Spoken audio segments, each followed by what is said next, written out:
तो लीजिए सुनिए पथिर पंचाली का 12वां अध्याय। उस दिन अपू मल्लाओं के टोले में कौड़ी खेलने गया था। उस दिन के 2 या 2:30 से कम तो बजे नहीं होंगे। धूप तेज थी। पहले वे 3 कौड़ी मल्लाह के घर पर गया। उसका लड़का बंका अमरूद के नीचे खपच्ची छील रहा था। अपू ने कहा, अरे कौड़ी खेलेगा? खेलने की इच्छा रहने पर भी बंका ने कहा कि मुझे अभी नाव पर जाना है, खेलूंगा तो बापू नाराज होंगे। वहां से अपू रामचरण मल्ला के घर पर गया। रामचरण सहन में बैठकर तंबाकू पी रहा था। अपू ने पूछा, हृदय घर पर है? रामचरण, क्यों पंडित, हृदय से क्या लेना है? क्या कौड़ी खेलोगे? अच्छा जाओ, हृदय घर पर नहीं है। दोपहर के समय घूमते घूमते अपू का चेहरा लाल पड़ गया।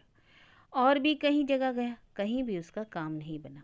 अंत में घूमते घूमते बाबूराम पंडावी के घर पर के पास इमली के नीचे पहुंचा तो चेहरा खिल उठा। बात यह थी कि इमली के पेड़ के नीचे कौड़ी का खेल अड्डा जमा था। वहाँ इकट्ठे लड़कों में सभी मल्लाओं के लड़के थे। हाँ, ब्राह्मण टोले का पट्टू भी था।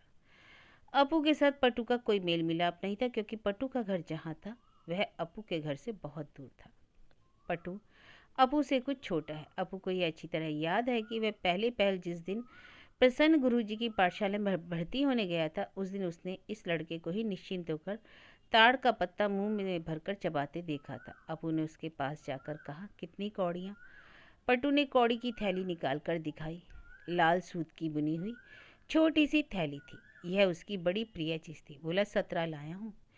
इनमें से 7 सुनहलिए जो हार जाऊंगा और ले जाऊंगा, कहकर उसने मुस्कुराकर थैली दिखाते हुए कहा। उसमें 4 बीसी कौड़ियाँ आ सकती हैं। खेल शुरू हुआ।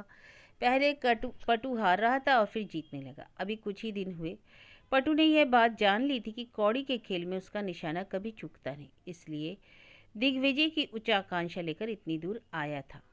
और खेल के नियम अनुसार पटू के ऊपर से एक बड़ी कौड़ी से निशाना मारते हुए जैसे ही कौड़ी घूमते घूमते घर से निकल जाती, तैसे ही उसकी बाछें खिलने लगती।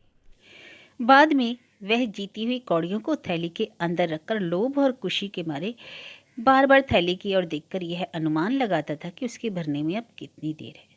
मल्लाओं के लड़कों ने आपस में सलाह की और एक जन ने उससे कहा भी कि एक हाथ फासले से मारना पड़ेगा, क्योंकि तुम्हारा निशाना बहुत तेज है। पट्टू बोला, यह भी कोई बात हुई? निशाना तेज रहना कोई बुरी बात थोड़ी है। तुम लोग भी जीत लो, मैं किसी को रोकते थोड़ा हूँ। बाद में उसने चारों तरफ दृष्टि दौड़ाकर देखा तो मल्लाह के सब लड़के एकजुट हो गए।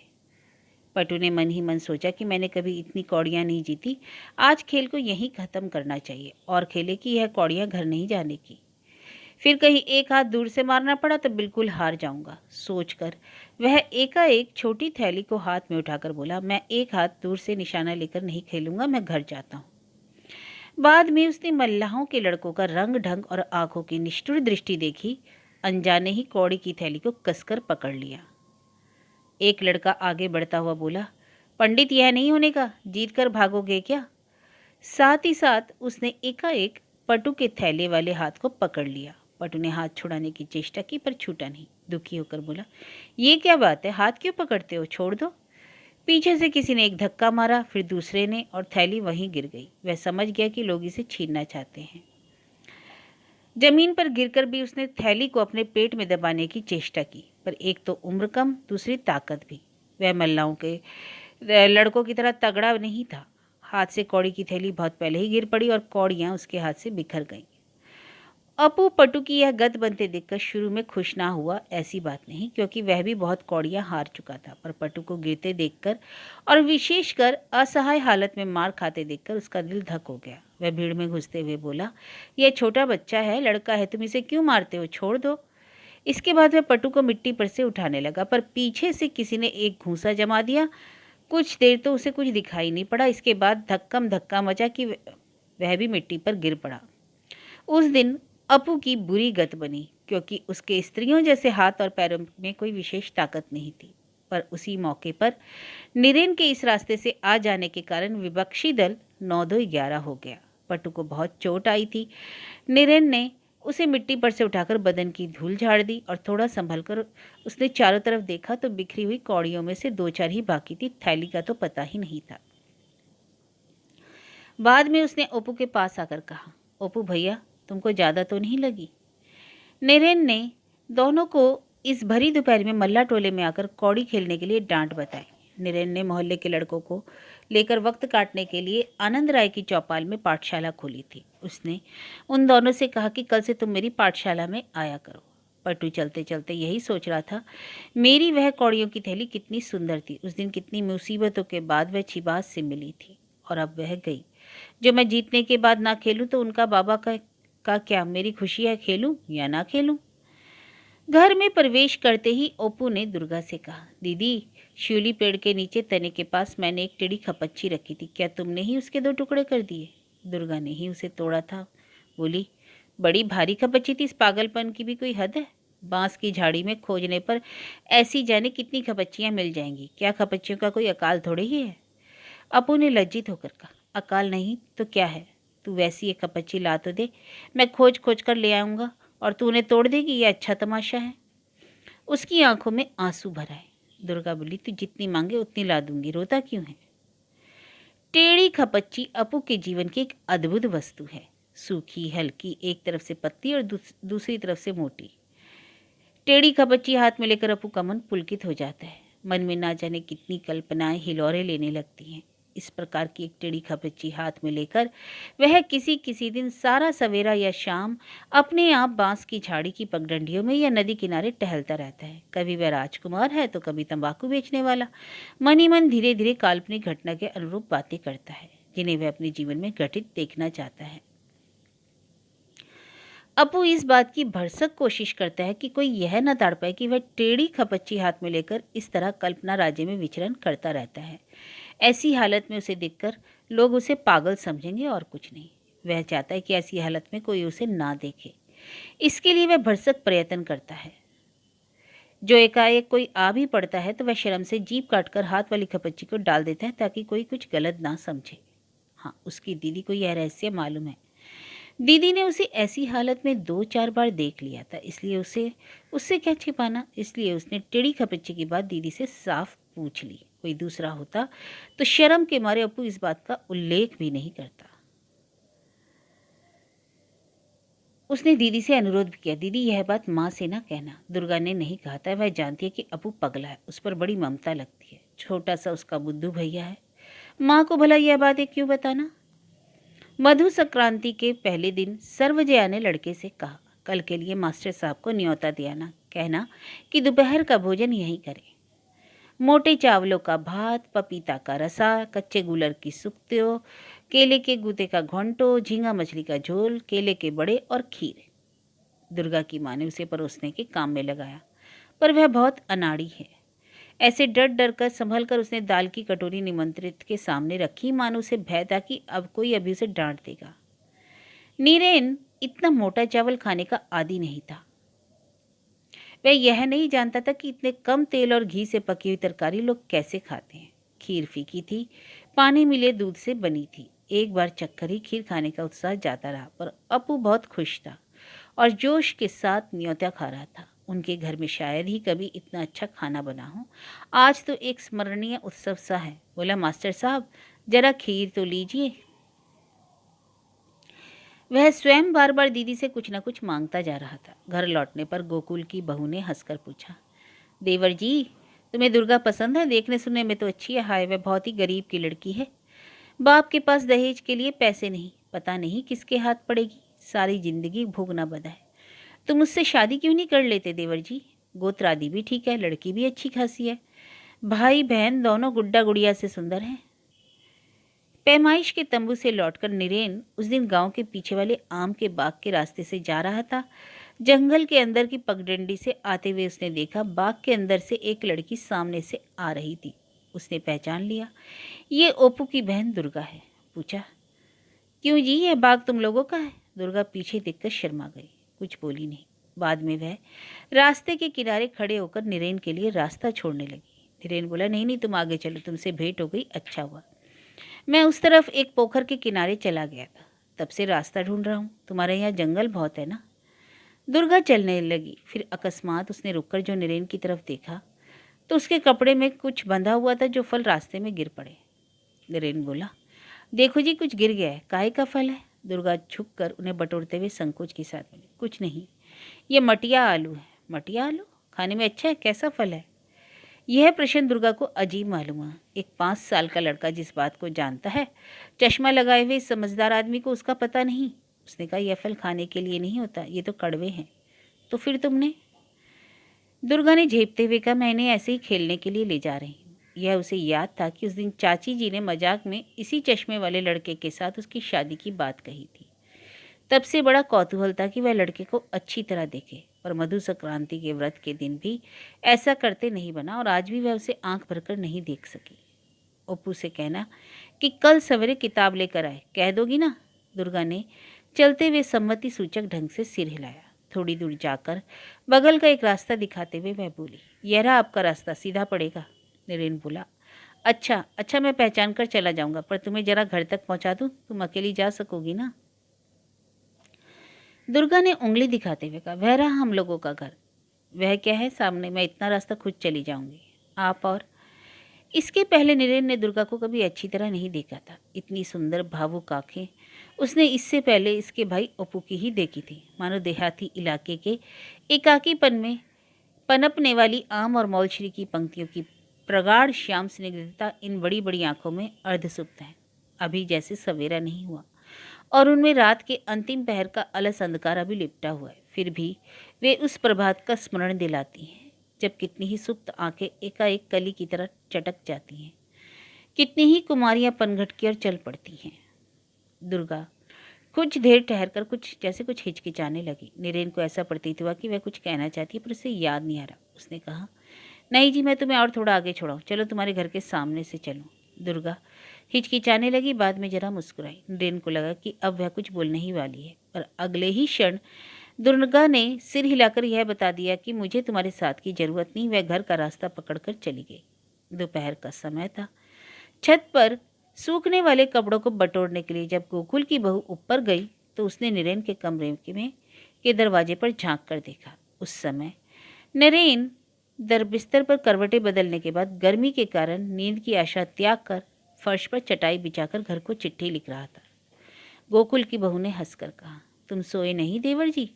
मैंने सोचा कि सो रही होंगे। अरे यह तो बताओ कि तुमने केले के फूल का घंटो क्यों नहीं खाया? उसे थाली में छोड़ दिया, और उस दिन तो खूब शौक से खाया था।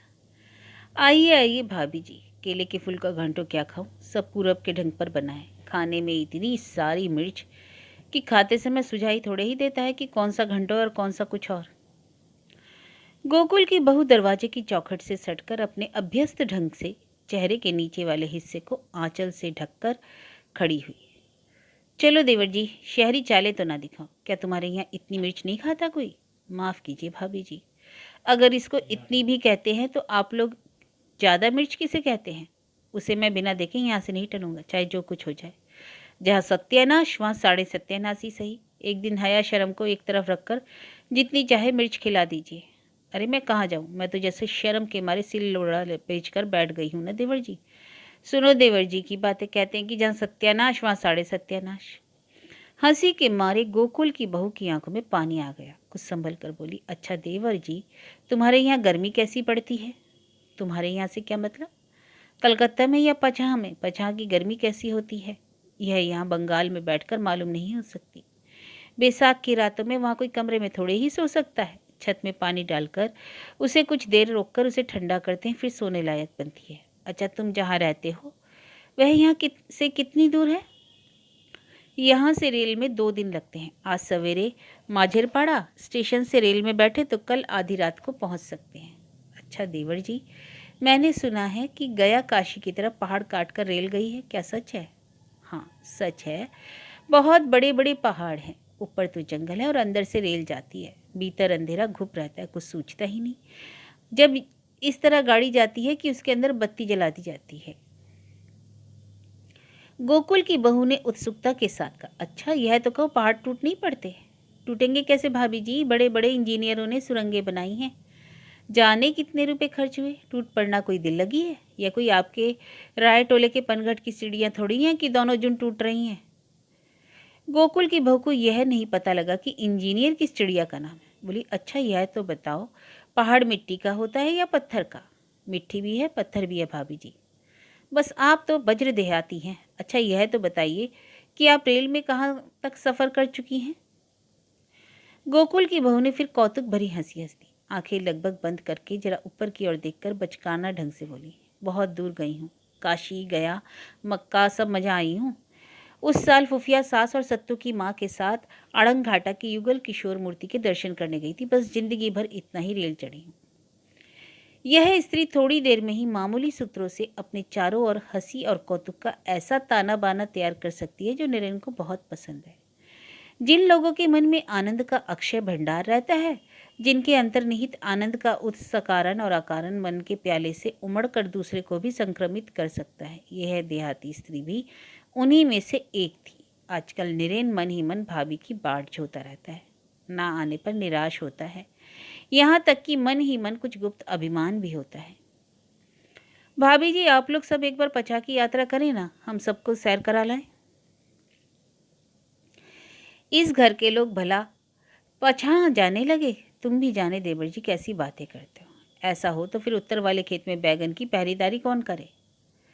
बात के अंत में वह एक बार और व्यंग मिश्रित कौतुक की हंसी हंस दी। देवर जी, एक बात कहूँ। क्या बात है, बताइए। अगर मानो तो बताऊं। मैं कोरे कागज पर दस्तखत करने से तो रहा। आखिर जानती हो भाभी जी, मैं वकालत पढ़ता हूँ। पहले सुनूंगा बात क्या है, तभी हामी भरूंगा। गोकुल की बहू दरवाजा छोड़कर कमरे के अंदर आई। कपड़े के भीतर से कागज की एक पुड़िया निकाल कर बोली, ये बालियां रखकर 5 रुपये दोगे। 5 रुपये? क्यों, रुपयों का क्या होगा? नरेन ने आश्चर्य के साथ कहा। अभी नहीं बताऊंगी देवर जी, दोगे? पहले यह बताइए रुपये से क्या होगा। नहीं तो। गोकुल की बहू धीमी आवाज में बोली, मैं एक जगह भेजूंगी, देखो तो इस चिट्ठी में अंग्रेजी में क्या पता लिखा है। नरेन ने पढ़कर कहा, भाभी जी आपके भाई हैं, चुप रहो। इस घर में किसी को ना बताना। भाई ने 5 रुपये मांगे हैं, पर कहाँ से लाऊं देवर जी। कैसी पराधीन हो जानते तो हो, इसलिए सोचा था कि इन बालियों को रखकर 5 रुपये ले लूं। और उस लड़के का इस दुनिया में और कौन बैठा है। कहते कहते गोकुल की बहू का कंठ रूंध गया। नरेन बोला, भाभी रुपये तो मैं दे दूंगा, 5 मांगिए 10 मांगिए, आप जब चाहे तब चुकाए, पर ये बालियां मैं नहीं लेने का। गोकुल की बहू ने कौतुक के ढंग से कंधा हिलाकर हंसते हुए कहा, यह नहीं होने का देवर जी। फिर मैं तुम्हारा कर्जा बिना अदा किए मर जाऊं और क्या नाम।